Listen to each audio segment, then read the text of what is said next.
आहे महाराष्ट्रातील सर्वात जलद news network Maharashtra police news 24। आलेल्या सर्व पत्रकार बंधूंचं या ठिकाणी मी सहर्षाचं स्वागत करतो। उपस्थित सर्व आमचे सर्व सन्माननीय सदस्य, विरोधी पक्षनेते अनिल अण्णा पवार आणि सर्व भारतीय जनता पार्टीचे सर्व कार्यकर्ते यांचं या ठिकाणी मी सर्वप्रथम स्वागत करतो। आताच या ठिकाणी विरोधी पक्षनेते अनिल अण्णा पवार यांनी सांगितलं की 15 जानेवारीला नवनिर्वाचित सदस्यांचा या ठिकाणी याच नगरपालिकेमध्ये प्रशासनाच्या वतीने म्हणजे शिवसाहेबांनी सर्व 23 नगरसेवक आणि नगराध्यक्षांचा 22 नगरसेवक आणि नगराध्यक्षांचा फेटा बांधून सत्कार केला। सत्कार काय केला तर इंदापूरचा कारभार असा स्वच्छ प्रतिमेचा चालावा असं तिथं त्यांनी शिवसाहेबांनी या ठिकाणी आम्हाला सांगितलं। 15 जानेवारीला सत्कार केला गेला नवनिर्वाचित सदस्यांचा आणि पहिली जनरल बोर्डाची मीटिंग 15 फेब्रुवारीला झाली आणि पहिल्या जनरल बोर्डाच्या मीटिंगमध्ये या ठिकाणी अनिल अण्णा पवार यांच्या लेटर पॅडवरती दिलं की जे सेवानिवृत्त कर्मचारी आहेत ते सर्व इंदापूर शहरातील आहेत, त्यांची काही देणी आहेत, कारण अभय योजनेच्या मार्फत या ठिकाणी जवळपास 8 कोटी रुपये या इंदापूर नगरपालिकेच्या तिजोरीमध्ये जमा झाले होते। परंतु या इंदापूर शहराची सेवा करणारे सेवानिवृत्त कर्मचारी यांची देणी बाकी होती, त्यामुळे पहिल्या टप्प्यामध्ये 1,57,00,000 रुपयाची देणी या ठिकाणी देण्याचं ठरलं। कुणाचं ठरलं? शिवसाहेबांचं, नगराध्यक्षांचं ठरलं। विरोधी पक्षांना विचारात घेतलं नाही। शिवसाहेबांना आम्ही भेटलो, त्यांच्या पेपरला बातम्या आल्या। शिवसाहेबांना म्हणलं की एकतर्फी या ठिकाणी कारभार आम्ही चालू देणार नाही। ज्या पद्धतीने सत्तेतले नगराध्यक्ष त्यांच्याबरोबरचे नगरसेवक महत्वाचे आहेत, त्याच पद्धतीने इंदापूरचा कारभार करत असताना विरोधी पक्षामधील 7ही नगरसेवक तेवढेच महत्वाचे आहेत। शिवसाहेबांची भूमिका काय असावी? प्रशासन चालवताना विरोधकांना आणि सत्तेतल्या लोकांना संगती घेऊन काम केलं पाहिजे। परंतु इथले शिवसाहेब माननीय रमेश ढगे साहेब या ठिकाणी एकतर्फी कारभार करताना दिसतात। पहिल्यांदा 1,57,00,000ची देणी दिली। देणं ते कोण म्हणतंय? विरोधी पक्षातले आम्हीच, आणि अण्णा पवार आम्ही 7 सदस्य काय म्हणतोय? आमच्या गावातील सेवानिवृत्त कर्मचाऱ्यांची देणी द्या। आमच्या लेटर पॅडवरती जनरल बोर्डाच्या मीटिंग मध्ये आम्हीच म्हणतोय दिली। देताना आम्हाला सांगितलं नाही, त्यावेळी शिवसाहेब म्हणले पुढे असं होणार नाही, आम्ही पुढे सांगू। गेल्या 2 दिवसामध्ये परत 4 सेवानिवृत्त कर्मचारी नगरपालिकेतून 14 जण रिटायरमेंट झाली, त्यांना 22,51,000 रुपये देणी दिली। ह्यावेळेस बी त्यांनी सांगितलं नाही। मग आम्ही शिवसाहेबांना विचारायला गेलो। आज आम्ही 7ही नगरसेवक विरोधी पक्षातले विचारायला गेलो की साहेब तुम्ही वारंवार विरोधी पक्षांना का टाळताय तुम्ही? तर शिवसाहेब म्हणले तुम्हाला काय सांगायची गरज आहे, अध्यक्षांना आम्ही बघून घेऊ। मग असे काय तरतूद आहे का विरोधी पक्षाला विचारायचंच नाही? मी 3 जानेवारीला 23 फेब्रुवारीला एक अर्ज दिला की इंदापूर शहरामध्ये जे काय चालू काम आहेत, चालू काम झालेल्या कामाबद्दल नाही बोललो, जे चालू काम आहेत, प्रोग्रेस मध्ये आहेत, त्या कामाची आम्हाला एस्टिमेट द्या। जर त्याची बिलं काढली असती तर एमबीची आम्हाला माहिती द्या।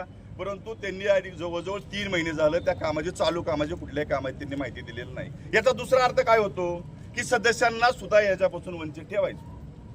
अनिल अण्णा पवार विरोधी पक्ष नेते 15 जानेवारीला तिथं नियुक्ती केल्यानंतर आम्ही त्यांना म्हणतो विरोधी पक्षाला आम्हाला खुर्ची द्या। खुर्ची बी देईना शिवसाहेब। मी शिवसाहेबांना मीडिया समोर सांगतो, पत्र दिलंय मी शिवसाहेबांना, म्हणलं जर तुम्ही 2 दिवसामध्ये जर विरोधी पक्षाला खुर्ची नाही दिली तर तुमची खुर्ची उचलून आणील। मीडिया समोर जबाबदारीने बोलतोय, विरोधकांना ती मानायला तयार नाहीत।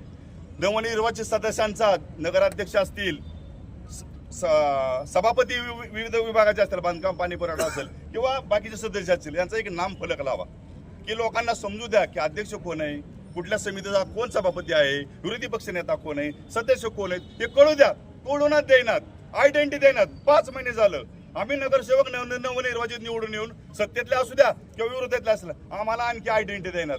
वारंवार त्यांना विनंती करावी लागते। परंतु ह्यांचा जो काय कारभार चालू या त्यांना माहित आहे, ते समजून घेते, ते ऐकत असतील। मी त्यांना आवाहन करतो, इथून पुढं त्यांचा, त्या दिवशी म्हणलो आता अण्णा पवार विरोधी पक्ष नेत्यांनी सांगितलं की स्वच्छ सर्वेक्षणची टीम आली। अहो आम्हाला 23 जणांना एकदा बसवा शिवसाहेब, तुम्ही आपल्या इंदापूर शहरासाठी स्वच्छ सर्वेक्षणची टीम इथे या, आपण अशा पद्धतीने तिथं कामकाज करू, जिथं घाण असेल त्या प्रभागात जाऊ, स्वच्छ करू। विश्वासातच घेत नाहीत।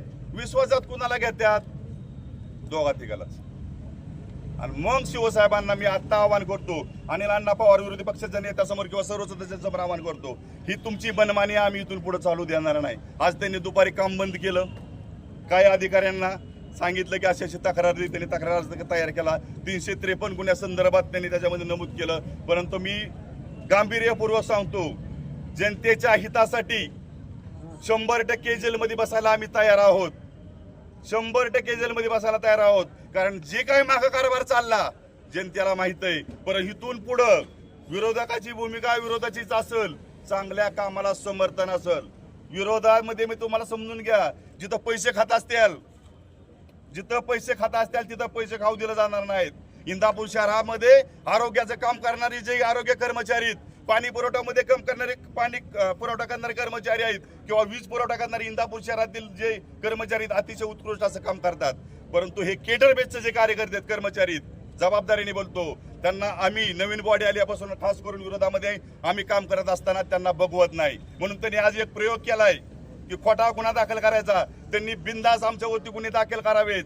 आम्ही त्याला घाबरणार नाही. जेलमध्ये बसाय तयार आहे जनतेसाठी. परंतु यांना जो काय काळा बाजार करायचा आहे त्यांना बिलकुल काळा बाजार करू देणार नाही. एवढंच मी या ठिकाणी सांगतो आणि शिवसाहेबांना विनंती करतो, ह्या कारभार चालू करत असताना या इंदापूर शहरातील निम्म्या लोकांनी आम्हाला मतं दिलेले आहेत. निम्म्या लोकांचा आमच्यावरती विश्वास आहे आणि तो विश्वासाला आम्ही बिलकुल तडा जाऊ देणार नाही.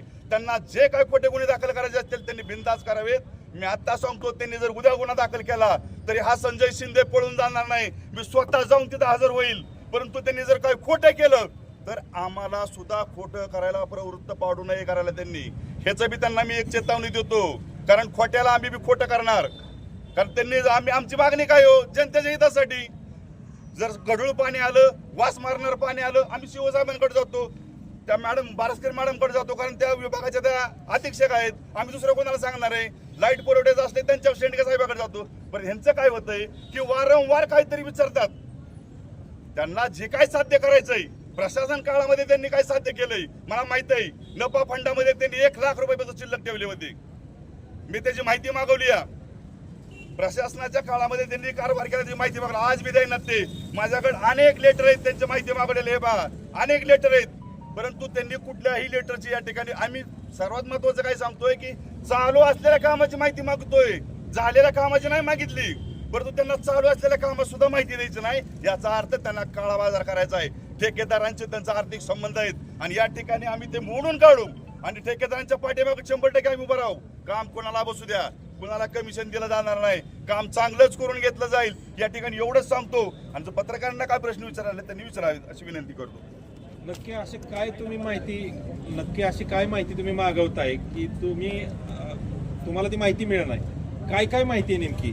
प्रमुख माहिती काय की जेणेकरून ती माहिती द्यायला टाळाटाळ करतात? या ठिकाणी एक उदाहरण सांगतो की इंदापूर शहरामध्ये घनकचरा व्यवस्थापनचं जर महिन्याला 21 लाख रुपयाचं बिल निघतं. तुम्ही सर्वजण इंदापूर शहरातील नागरिक आहात. कुठलाही एरियात तुम्हाला स्वच्छ वाटतो त्याचं उदाहरण नागरिकांनी सांगावं.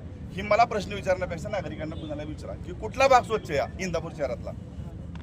महिन्याला 21 लाख बिल काढलं जातं. कसं काढलं जातं? मेजरमेंट शीटमध्ये तुम्हाला या ठिकाणी पाहायचं असेल तर माझ्या ऑफिसमध्ये ते आहे. तुम्हाला सकाळी देईल किंवा आता प्रेस नोटला म्हणलं तरी देईल. दुसरी गोष्ट, त्या ठिकाणी प्रशासकीय इमारतचं काम चालू आहे. अहो, वॉशेबल क्रेसेंटमध्ये ते प्लास्टर करायचंय, बांधकाम करायचंय. ते टेस्टमध्ये म्हणजे फोफुट्यामध्ये मातीमध्ये करतात. वारंवार धावलं आम्ही अधिकाऱ्यांना. अधिकारी म्हणतात आम्ही ठेकेदारांना बोलून घेऊ. अरे आम्ही सदस्य आहे. इंदापूर शहराने आम्हाला आमच्यावर विश्वास टाकलेला आहे. आम्हाला सांगत मग सांगणार कोणाला? असे अनेक कामं इंदापूर शहरामध्ये चालू आहेत. वेगवेगळ्या पदार्थ मशानभूमीचं 3 कोटीचं काम चालू आहे, 2.5 कोटीचं. अहो, असं बुकी मारली तर पडते. परवा दिवशीच म्हणलं भोसले साहेब मला चला, त्यांच्या आमच्या सत्तेतले 3-4 नगरसेवक होते, विरोधातले आम्ही 3 सेवक होतो, आम्ही सगळी मिळून जाऊ. नाही आले. याचा अर्थ काय होतो? त्यांचं ठेकेदारांचं आर्थिक देणं घेणं होतंय आणि आम्ही इथून पुढे होऊ देणार नाही. आम्ही ते गावाच्या भल्यासाठी कधीही, मी जसं म्हटलो त्यांनी माझ्या उद्या गुन्हा दाखल करू द्या, आत्ता करू द्या, मी पळून जाणार नाही. मी जेलमध्ये बसायला तयार आहे. आमचे बाकी सदस्य जेलमध्ये बसायला तयार आहेत. परंतु ह्यांचं जे काय देणं घेणं चाललंय ती इथून पुढे चालू देणार नाही. इथून पुढची सगळी कामं दर्जेदार होतील आणि ते दर्जेदार करून घेण्याची जबाबदारी आमच्या 7 जणांची असेल. विरोधी पक्षनेता किंवा विरोधी पक्ष हा संविधानाप्रमाणे लोकशाहीचा कणा आहे. तर इंदापूर नगरपालिकेमध्ये विरोधी पक्षाचा आवाज किंवा विरोधी पक्ष नेत्यांचं कामकाज व्यवस्थितपणे न चालू देण्यापाठीमागं प्रशासन आहे का सत्ताधारी पक्ष आहे? दोन्ही आहेत. प्रशासन बी आहे आणि सत्ताधारी बी आहे. आम्ही वारंवार त्यांना कल्पना देत असलो तरी ते आम्हाला माहिती देत नाहीत. इंदापूर शहरामध्ये अजून भरपूर प्रमाणात भ्रष्टाचाराची कामं चालू आहेत, बोगस कामं चालू आहेत. अशीच बिलं काढली जातात. जे आता जे गटर लाईन ड्रेनेज लाईनचं जे आहे काम चालू त्याच्या सुद्धा भरपूर प्रमाणात भ्रष्टाचार आहे आणि हे आम्ही त्यांना माहिती मागायला गेलो तर ते आम्हाला माहिती देत नाहीत. आणि इंदापूर शहरात अशी खूप मोठ्या प्रमाणात नागरिकांमध्ये चर्चा आहे की इंदापूर नगरपालिकेची नवीन इमारत आहे, त्या इमारतीचं काम असेल किंवा त्यामध्ये चालू असलेलं आत्ता फर्निचरचं काम आहे, त्यामध्ये अतिशय निकृष्ट दर्जाचं काम आणि त्यामध्ये अतिशय मोठ्या प्रमाणात चुकीची कामं आणि त्या पाठीमागं आर्थिक व्यवहार हा झालेला आहे. विरोधी पक्षनेता म्हणून आपलं काय सांगणं आहे? माझं सांगणं आहे की 2018 साली प्रशासन भवनाचं काम चालू झालं. 2018 साली, आज चालू आहे 26. त्याच्यामध्ये ऍक्च्युली जी टेंडर निघलेलं होतं ते कमी पैशाचं होतं, काहीतरी 5 कोटीचं मला माहिती, 3.5 कोटीचं होतं.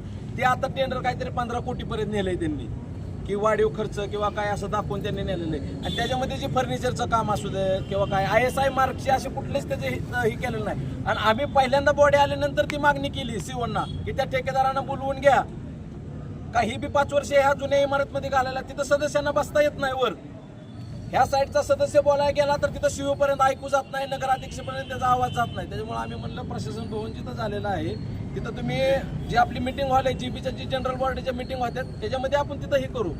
हे ऐकत नाहीत आमचं. 2018ला प्रशासकीय इमारतचं जे काही RCC बांधकामाचं पहिलं त्याचं एस्टिमेट तयार केलं गेलं ते 4.5 कोटीचं होतं. परंतु तो नामदेव पडवळ म्हणून नावाचा ठेकेदार होता, त्यालाही जवळपास 80 लाख रुपयाला बुद्रून ठेवलेलं आहे. काम केलं पडवळणी आणि बिल काढलंय विजय चव्हाणच्या नावावर. बरंच काय त्याचीच माहिती मागतोय आणि ती माहिती द्यायची नाही त्यांना, ती कोर्टात गेलाय. मी शिवसाहेबांना म्हणलं तो कोर्टात गेला, त्यांनी उस्मानाबादच्या असाच एक केस होती त्याचं जजमेंट जोडलं आणि तो हायकोर्टात गेलेला आहे. मी शिवसाहेबांना म्हणलं जर त्याच्यासारख्या केसचा निकाल लागला कुणाचा नामदेव पडवळ सारखा तर ती लागलेल्या निकालात पैसे तुम्ही कुठून देणार? मी म्हणलं नफा फंडातला रुपये देऊ देणार नाही. नफा फंडाचा पैसा म्हणजे जनतेचा पैसा आहे, नागरिकांचा पैसा आहे, टॅक्समध्ये टॅक्सपेयर लोकांचा पैसा आहे, तो देऊ देणार नाही. म्हणलं काम केलंय म्हणलं पडवळणी, तुम्ही पडवळचे पैसे पडवळला देऊन टाका आणि विजय चव्हाणनी काम केलं विजय चव्हाणला देऊन टाका. परंतु पडवळचे पैसे चव्हाणला दिलं. 3-4 वेळा रिएस्टिमेट केलं गेलं तर प्रशासकीय इमारतचं कागदपत्र मागतोय, कागदपत्र दिली जात नाहीत. जसं का आम्ही पायऱ्यात सोडतो तर वर अधिकारी आम्ही साईडवर गेलो, आम्ही इकडे गेलो, अरे काय चाललंय, कारभार करताय का काय तुम्ही? परंतु हे कारभारची त्यांचं चालले ना कामकाज, त्यांच्या मनात जे काय आहे, जी प्रशासन काळात जे काही त्यांना समजून घ्या, मिळलंय इथून पुढे नाही मिळून देणार असं काय म्हणतात आव्हान करून सांगतो.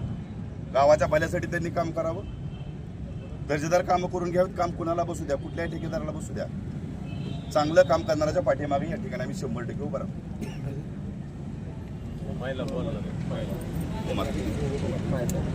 महाराष्ट्र पोलीस न्यूज 24 साठी पुणे जिल्हा प्रतिनिधी शिवाजी पवार.